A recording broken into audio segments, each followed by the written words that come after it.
music industry? Thank you po na na-recognize niyo yung song ko. Well, ano po, by heart, gusto ko rin po talaga mag-perform.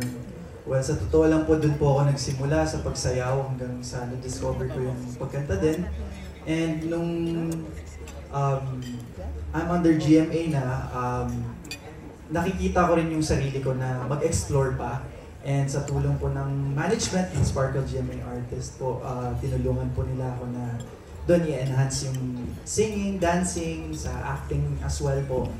Doon ko po mas na-discover sa sarili ko na gusto ko din kumanta, gusto ko rin mag-perform, and unti-unti po sinisikap ko po na mas ma-improve pa yung sarili ko, and tinitignan ko po na maigi, and tinitake ko by heart talaga na if kung saan po ako mag-focus, and i-consider ko talaga yung singing din as part sa career ko. Thank you po. Saan ba galing yung music, yung pagkahilig sa music sa nanay mo ba, sa tatay mo? Ano po, actually yung lolo ko po mahilig po mag-karaoke po dati. So, nang maliit pa lang po ako, doon ko na po nakikita na, ay, gayahin ko si lolo kasi kumakanta siya. And ayun po, the rest. Thank you, Jeff. And Thank you po. Thank you. And for John Pierre naman po, sir, sanay kasi yung mga viewers na sa sitcoms po kayo napapanood, comedy. So, gaano po ito ngayon ito pong afternoon prime, seryoso po ba kayo dito or ready na po ba kayo sa mga ganito? Sa totoo lang, lagi po akong seryoso sa totoong buhay. Alam po na mga kasama ko po yan, si Direk alam po rin yan. Talagang kakaiba po itong pinagawa sa akin. Sa set, sa labas ng set, seryoso po ako. Hindi po ako tumatawa. Pag dumating po ako doon, talagang nagpo-focus po ako sa aking role. So, parang walang naniniwala sa akin. Okay. Kaya ako po ay nagpapasalamat at nakasama po ako dito sa Binibining Marikit.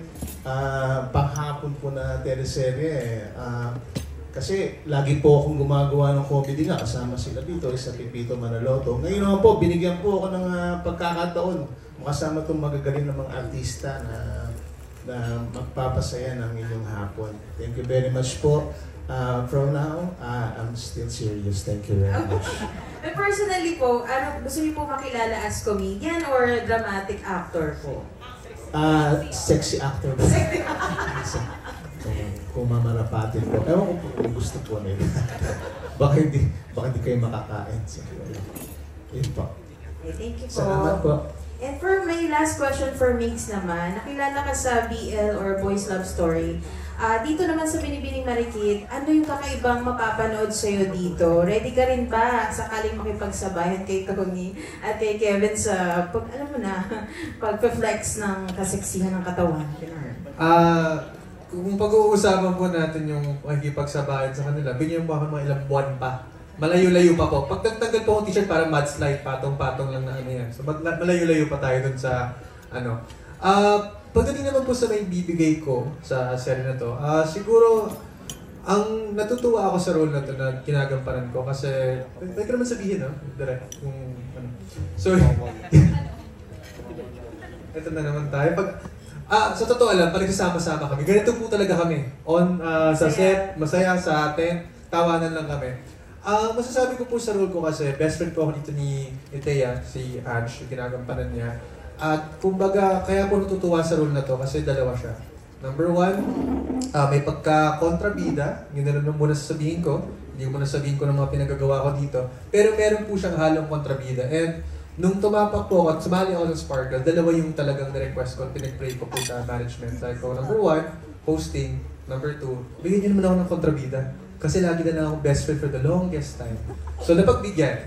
And I think, pangalawa, for the longest time, hindi naman po ako bago na sa mga LGBT na roles. I don't mind it anymore.